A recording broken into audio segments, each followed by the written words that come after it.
Hello there ladies and gentlemen, Paul TX141 Walsh here, also known as Brit in a Spit, welcoming you to an all new lap guide for Gran Turismo Sport. This guide focuses on the circuit Kyoto Driving Park Yamagiwa II, as will be featured in the upcoming final round of Season 6 of the 2020 Acelith Design Endurance Championship. With the race involving cars from the Gr.3 class, this guide will showcase hot laps from one car within each of the drivetrain subclasses. For the front engine rear-wheel drive drivetrain, the Mitsubishi Lancer Evolution Final Edition, and for the mid-engine rear-wheel drive drivetrain, the Alfa Romeo 4C. The order of content in this video will be as follows: an initial review of the track in terms of its turns and sectors, along with thoughts on the type of car that will be best suited to the track, then a breakdown of a hot lap in terms of braking points, acceleration zones and other items of note, such as track limits, and finally the two hot laps, with introductions summarising the key differences between each hot lap with respect to the strengths and weaknesses of each drivetrain. As may be seen from the circuit map, the Yamagiwa II variant of Kyoto Driving Park is a clockwise circuit which includes 15 turns as split across 4 sectors. Starting with Sector 1, the circuit opens with a low to medium speed handling sector consisting of 3 corners. Turn 1 is a standard hairpin which sees drivers initially brake from an excess of 150 miles an hour down to either second or third gear. This corner sets up a general theme with regards to curb usage at the circuit, whereby the entry and exit curves for each corner can be comfortably exploited, whereas the apex curves should be used with caution. This is due to the fact that the majority, if not all, of the circuit's curbs are raised, angling upwards on the track surface. This means that the entry and exit curves can be used to settle the car upon corner entry or exit. Conversely, whilst the apex curves can be used to help rotate the car through a corner, excessive use of the apex curves can trigger unexpected oversteer. Turns 2 and 3 follow, forming a challenging medium speed chicane, which sets up a general theme with respect to the circuit's track limits. So long as you keep 2 wheels either on a curb or within the white lines which denote the track surface edge, you are driving within track limits. The aim of this chicane is to carry as much momentum as possible out of Turn 2 to maximise your lap time in the uphill run through Turn 3, which concludes the sector. This sector does not favour any particular drivetrain, but instead comes down to how much speed you can carry through each of the turns, particularly Turn 2. Sector 2 presents another low to medium speed handling sector consisting of 5 turns and 2 major acceleration zones. Starting with Turn 4, this hairpin is the lowest speed corner of the circuit, which requires drivers to brake from approximately 125 miles an hour down to second gear. The focus of this hairpin is being able to return to full throttle as soon as possible on exit to gain as much time as possible through the acceleration zone, which runs down into Turn 6. With Turn 5 being a flat out left kink, the track surface switches to a downhill gradient following this corner before levelling out for Turn 6. Turn 6 is a right-hander, which forms the braking zone for the circuit's second medium speed chicane, forcing drivers to cut the momentum they have just gained in the downhill run out of 5, whilst also setting up their car to attack the left-right combination of Turns 7 and 8, which form the chicane. Upon clearing the chicane, drivers are then presented with an uphill acceleration zone which completes this sector. It is the 2 extended acceleration zones in this sector which shall make cars optimised for straight line acceleration, particularly the front engine rear-wheel drive drivetrain cars, strong here. Sector 3 forms the shortest sector. Consisting of 2 corners, this is a high-speed sector which opens with the flat-out left-hand corner of Turn 9 before presenting the extended high-speed Turn 10 hairpin. The challenge of Turn 10 is knowing when to begin building the throttle for corner exit of this right-hander, as this will dictate the speed the car carries into Sector 4.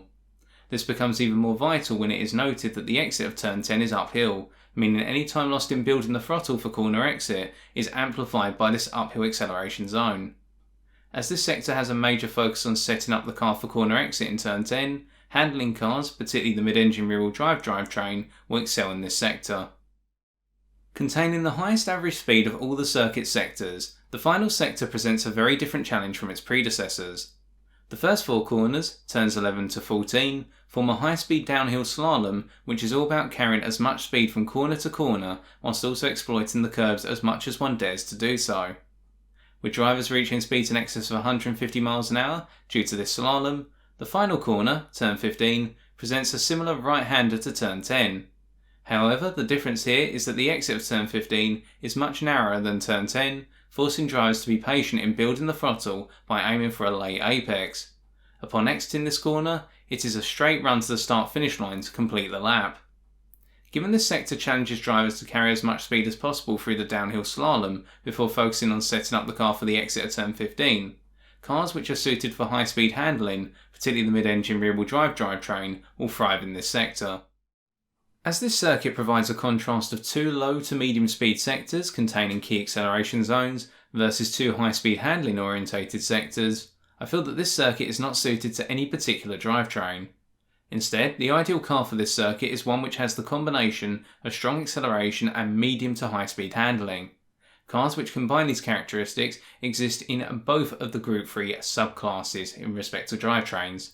For example, in the front engine rear wheel drive drivetrain subclass, the Toyota GR Supra Racing Concept, and in the mid engine rear wheel drive drivetrain subclass, the Citroën GT by Citroën race car. In this lap breakdown, we shall be riding on board the front engine rear wheel drive drivetrain car, the Mitsubishi Lancer Evolution Final Edition.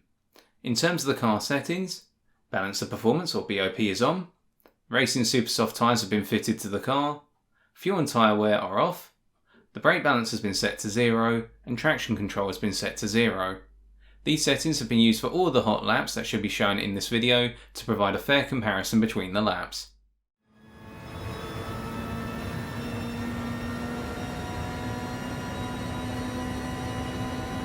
I judge my braking point for turn 1 based on both the 50 metre and 100 metre boards. I will position my braking point between these two boards subject to the car I am driving and how much speed I am carrying into the braking zone.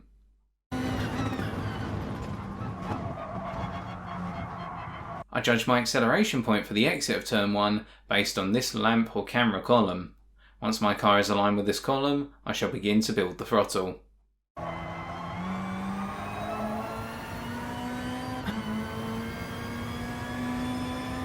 My braking point for turn 2 is based on the 50 metre board.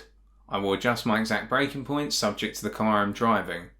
Note here my goal is to line my car up such that I can cut the apex curve for turn 2 as much as possible. This will straighten the chicane and mean I can return to full throttle as soon as I have passed over the apex curve.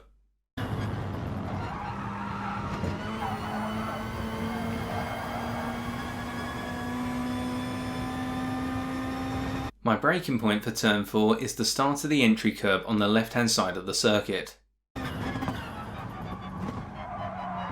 My acceleration point for exiting turn 4 is based on this lamp or camera column. Once my car is aligned with this column, I shall begin to build the throttle.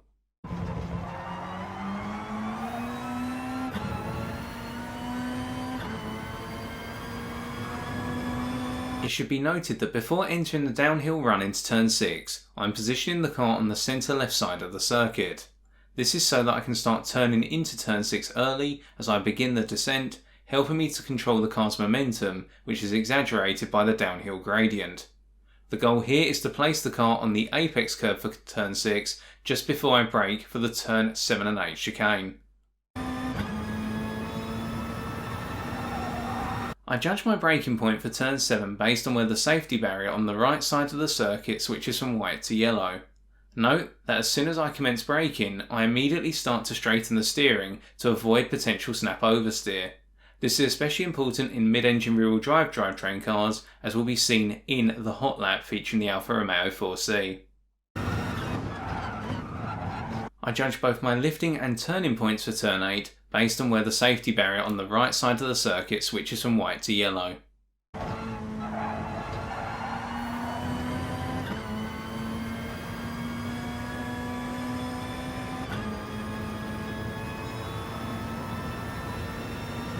I judge both my turning and lifting points for turn 10 based on the end of the entry curb on the left side of the circuit. Note that in both hot laps I use a downshift from 5th to 4th gear to help reduce additional speed and rotate the car through the corner. I have no marker for my acceleration point for exiting this corner. Instead, I use the feedback from the car's front end. As soon as I can feel the front of the car has bitten into the corner and is no longer experiencing understeer, I shall start to build the throttle for corner exit.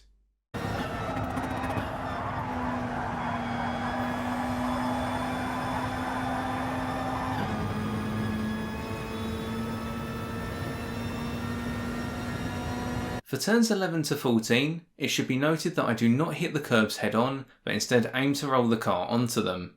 This is because of the raised nature of the curbs, which will launch the front end of the car should they be hit head on. It is also worth noting that I do not have any trackside reference points for my turning points going into these corners or for lifting into turn 12. This will vary from car to car, meaning I judge these points based on the feedback I am receiving from the car's front end. The aim here is to avoid invoking too much understeer so as to miss the apex curve for each corner, otherwise this will disrupt your flow into each subsequent corner in the slalom sequence.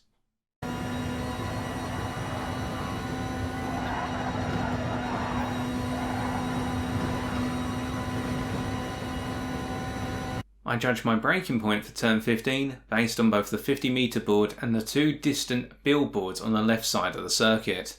Given that I am looking to achieve a late apex for this corner, my braking input will be light, and I shall also use a downshift from 5th to 4th gear to help cut any excess speed.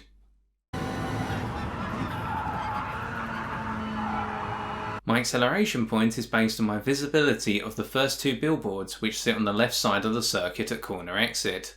As soon as I can see both of these billboards, I shall begin to build throttle for exiting the corner.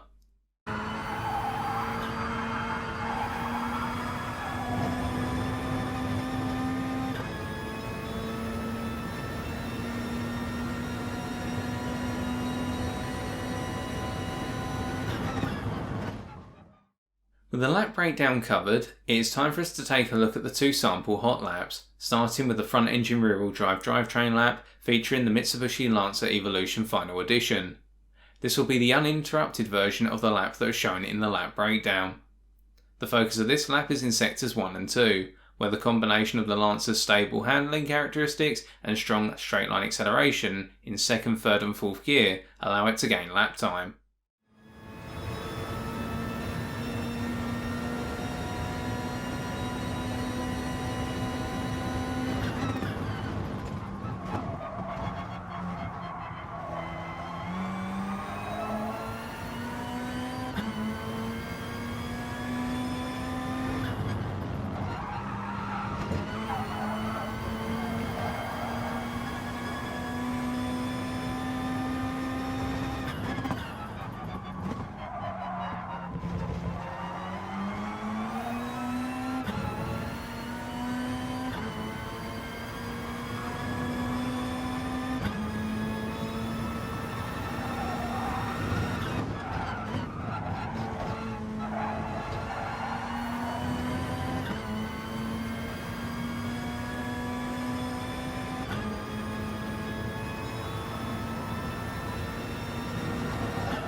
Now moving on to the mid-engine rear-wheel drive drivetrain lap featuring the Alfa Romeo 4C, the focus of this lap is in sectors 3 and 4, where the stronger rotation of the car's rear end through turns 10 to 15 due to its weight being distributed towards the rear enables it to gain lap time as I can hold a higher average apex speed through these corners.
With that, I hope you've enjoyed this video.